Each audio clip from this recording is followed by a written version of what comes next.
Kay hapit naman matapos ang atong tuig sa simbahan, nagsige na saghisgot o katapusan. Nya unsa maning katapusan, mao na ni ang gitawag og pagbalik sa Ginoo, ikaduhang pagbalik. Sige, lingihay mong tupad na gusto na kas katapusan. Na gusto na ka sa katapusan. Nagayuban, di mulingi kay kulbaan. Ang gisulti ni Jesus na ang mga tao kuno inigabot na sa katapusan, pariha kunos nahitabo sa panahon ni Noe, panahon ni Lot.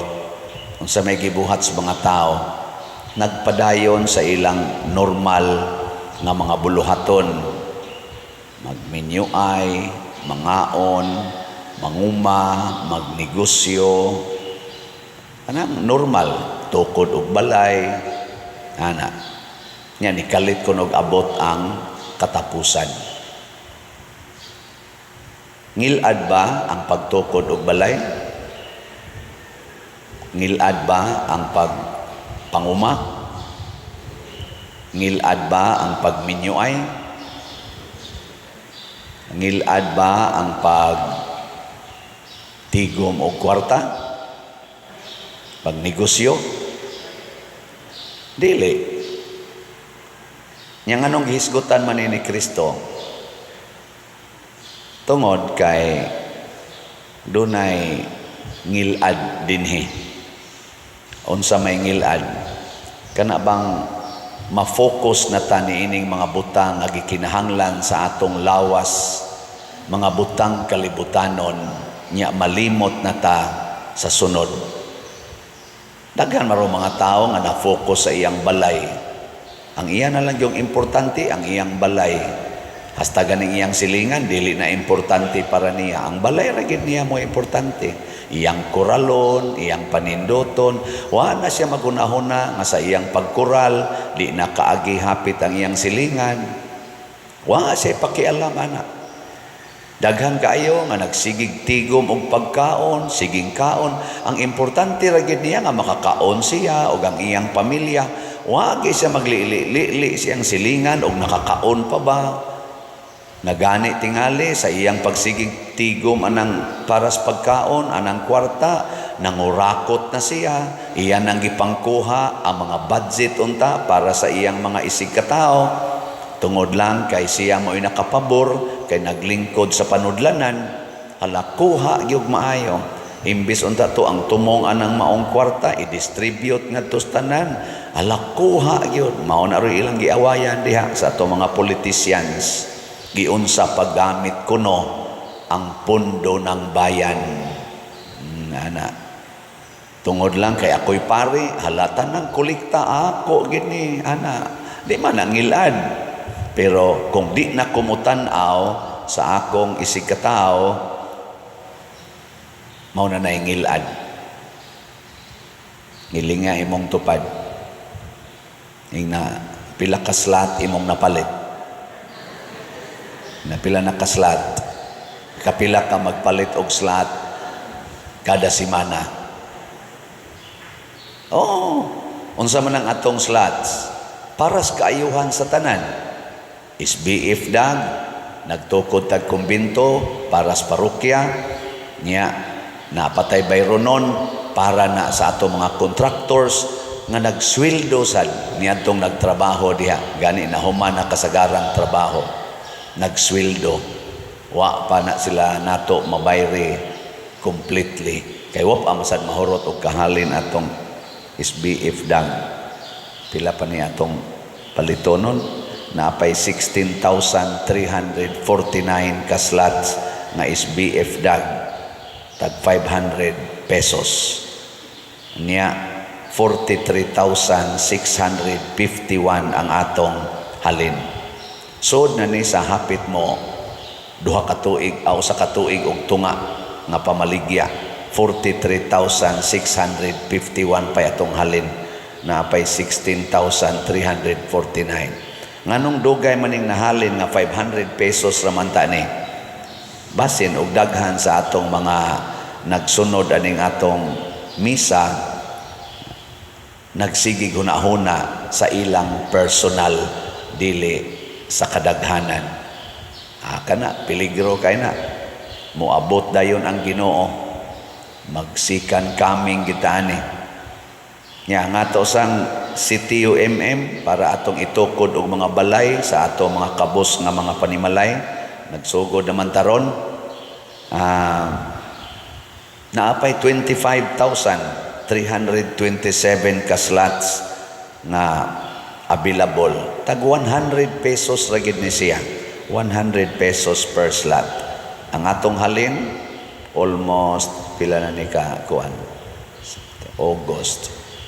August mo siguro to ni nato gisugdan. September, October, November, December, November, tulo ka buwan. Arang-arang kusog-kusog ang halin tingali ani. Nanay 44,673 ka slots. 600 pesos. Pwede ra gid nato paliton kada semana kung naghuna-huna ta para sa atong isig ka tawo. Pila ra gunang 600 imong kuhaon gikan sa imong income nga nag-minimum sa kag mga 12,000 ang buwan, 3,000 ang semana, kuhaan imong 600. Ana yung kasos pader din ang magani paigo ibayad sa utang. Ayaw bayri ang utang, palit lang dire. Ikaw niya pader ikiha niya ko papriso lang. May nang mapriso ka tungod sa imong paghigugma sa imong isig katao.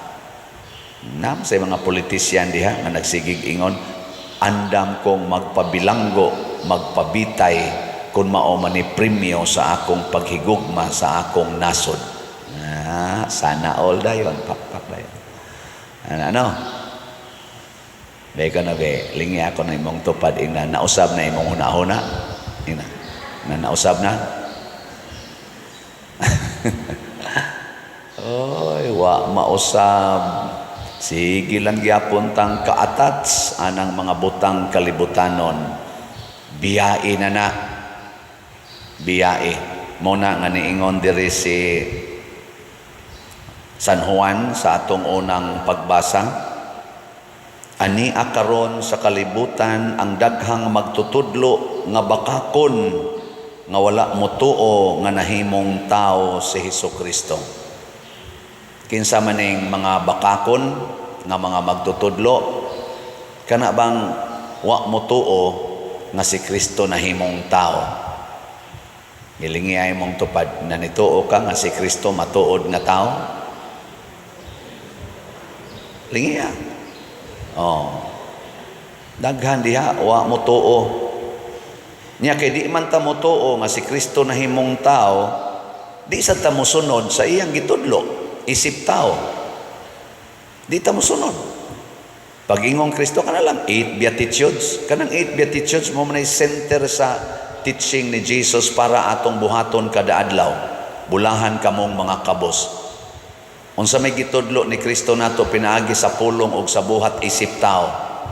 Bulahan kamong mga kabos. Gipuy-an ba ni Kristo ang kinabuhing kabos? Gipuy-an? Gipuy-an. Gipuy-an ba ni Maria o ni San Jose ang kinabuhing kabos? Gipuy-an. Pwede raman sila magpadato.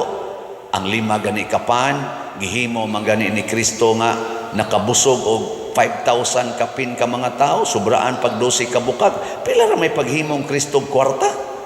O gusto gyud silang magdato? Pero nga naman, bulahan ang mga kabos. Beko na be, lingay mong tupad. Gusto ka, mahimong kabos. Sige. Yaw sa doy, lisod kay na. Unya si Kristo man ka ang atong magtutudlo. Si Kristo man ka ang kamatuoran. Si Kristo man ka ang dalan. Nganong di man ta motuo nga isip tao kinahanglan gitang mahimong kabos. Mauna ang mga yawanon.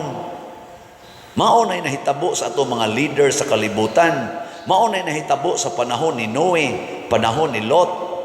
Kay ang gitudlo sa Ginoo pinaagi ni Noe og ni Lot, wa tuhuis mga tao. Dito sila nakafocus sa gitudlo nila nga kaon gyud, negosyo gyud. sige gyud paghimog balay kay mao ginay makanindot sa atong kinabuhi. Dito sila nakafocus ana. Pag abot sa lunop, wa nay balay, wa nay kaon, wa nay kasal, wa na say ginhawa. Ana. Mao na. Ngi, lain na sang lingi sa imong tupad na mamalit na kita na mamalit na kita. Mamalit na kita para sa atong isig katao.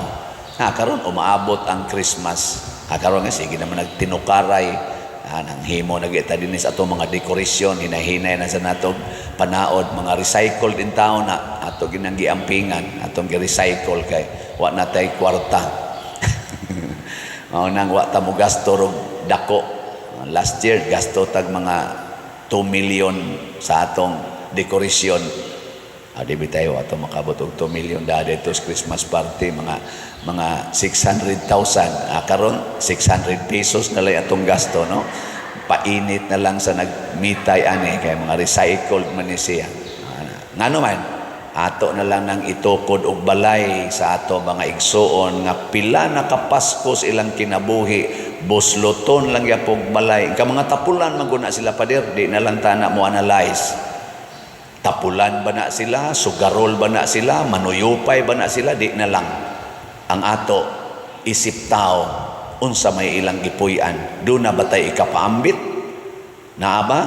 100 pesos lang ang atong gikinahanglan, matukuran na nato silag balay. 100 pesos lang. Wa jud kay 100 diha, naawa. Kusga.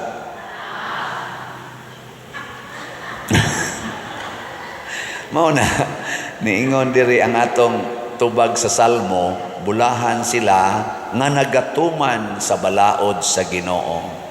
Ang balaod sa Ginoo mga igsoon dili balaod sa tao. Nindot unta nga ang balaod sa tao musubay sa balaod sa Ginoo. Ug unsa may balaod sa Ginoo, sentro kay niya ang gugma. Ug unsa may gugma, hikalimti ang imong kaugalingon, sigurua ang imong gihigugma. Unsa may statement ana ni Jesus, love your neighbor as yourself. Love your neighbor as yourself. Unsa may kasagaran natong gugma karon, love yourself before your neighbor. And if your neighbor strive to take away what is for yourself, then fight for that. Fight for your right. And if your rights are in conflict, then kill each other. Destroy each other. Mao na naroon hitabo sa atong mga leaders dinis atong nasod. Siging away, gatanaw sa pika side niya, sigig yung atake sa one side niya, di asay pikas nga ilang kontra muhisgot sa pika side. Ngano wa na lang gid tan-awa ang both sides niya, ila ding ingon, let us find the truth. Well, thumbs up ta ana. Help us to find the truth. Yes, pero tan-awa ang both sides. Unsa may both sides sa truth, the negative and the positive. Truth hurts. Ilingi ay mong tupad. Nindot bang iyang kilay? Nindot? Nindot? Sige. Nindot. Ya, truth ka na. Wa ka na'y gisagol diha nga pintal-pintal. And it hurts. Nga namakak di ay ka. Nga imo dahil giguba ang kamatuoran o imong gisapawan sa dili tinuod. Sakit. Muna gitawag ito waxing the truth. Waxing ba? Tangan mo wax. Ana. Kana, kilay pa lang na. Gamay kayo ng aspituha na miligro ng ato mga pagbati diha. How much more og moingon ko, kumusta mang imong binuhatan ron? Sige yung truth. Kamong mga bana, truth gyud ka inyong gibuhat. Nga ang negative o positive sa inyong asawa, inyo yung gihigugma, Basig ang positive ras inyong asawa, ang inyong gihigugma mga bana. Unya ang negative, imo da yung isalikway, nya ilisan nimo ditong positive sa silingan. Abi kay ang imong asawa, rice terraces naman ang kilid. Di naman madaghap yun, magsige na maglubak-lubak, mura makagmahog sa kanya. Gusto makatong-katong anak gyud, ang anak ba anak. Nya tuwa masilingan. Adto ka mo hapyod sa silingan, kanimo inindot. Ni adto ka sa imong asawa, magpalaba sa imong bulingon, magsigi og pahapyod, adto ka sa imong asawa magpalungag, ana. Pero tuwa ka sa silingan nga ana, kay imong asawa, ana. Masabay na ana. Di na gani kaganahan nga mukupot ang imong asawa sa imong kamot, muhapyod nimo, kay ngano man, kay ang iyang kubal sa kamot, baga na kaayo sa siging panilhig, siging laba, siging limpyo, tuwa na ka magkupot-kupot at mga kamot nga mabasa lag mo kaon. Kanindot yung hikapon, bisag pari at tumuhikap, no? Hikap. Sa kanindot og kamot, murajog virgin. Murajog berhin. Oy, kalibutanon ka na. Ang kamatuoran, maoy dawata. Dunay duha ka klases kamatuoran. Ang sakit o ang kalipay. Mao na inigminyo, moingon din sa kasakit o sa kalipay. Kay mo man ay sides of truth. Sa kahamugaway o sa kapitos. Two sides of truth. Unyag masakitan mo react. Karon ay naisikat kay diha sa atong Congress pag hearing nila atong gahapon ni Duterte. Doon na lagi usa ka congresswoman. Batanon kaayo, misulti sa the other side. React na yung tanan. Ana, yun, ana yun. Nako, ano man di ay nga igo ra man sa to siyang nisulti sa iyang nakita nga kamatuoran. Hala, sulti mo des inyong kamatuoran. Okay. Kanya disulti sa siya sa kamatuoran nga iyang nakita. Nganong ato man siyang ipin down. Pamalandungi. Hain man ani ang truth. Hain man ani ang real truth. Mao na siya ang tao. Mao na nga si Kristo na himong tao aron iyang masayran unsa gyud ang kinabuhi sa usa ka tawo. Ug iya tang tudluan isip tao unsaon nato pagpuyo ug usa na ni ana bulahan kamong mga kabos kay kun ang tao kitang tanan mangandoy na nga mahimong kabos nya magkugi tag maayog trabaho unsa may mahitabo mulambo ang katilingban magdungan tag lambo way maawahi kay wa ta mangandoy nga madato pero karon daghan kay gauna nga tuan na ibabaw sa panganod samtang ang uban ilawong pasyuta tagaliog pa ang paningkamot nga hapit na gani di nakaginhawa pero ang uban galutaw-lutaw nas panganod sa kadaghan sa ilang bahandi ang uban kub-kub sa yuta nangabot pa gani og 140 meters below the ground aron lang makakwarta wadi ay wa na no nakaadto ko gibisita na ko dito pader adi dito 140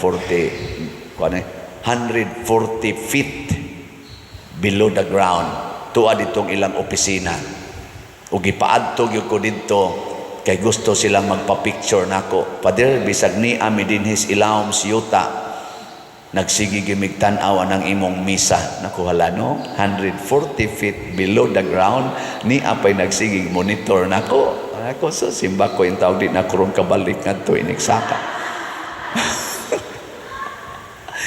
elevator may sakyan ngadto ko sus og mukalitir lubong na daan lubong na daan pero naningkamot sila tuwa sila dito aron lang gid in town makakwarta samtang ang uban galingkod sa ilang dako kay bahandi nga bilyon-bilyon na wa gyoy problema nganong ingon man ana ka disbalansi ang kalibutan tungod kay wa ta magtuman sa gitudlo ni Kristo bulahan kamong mga kabos ndot kay na di manindog na ta katong gustong mahimong kabos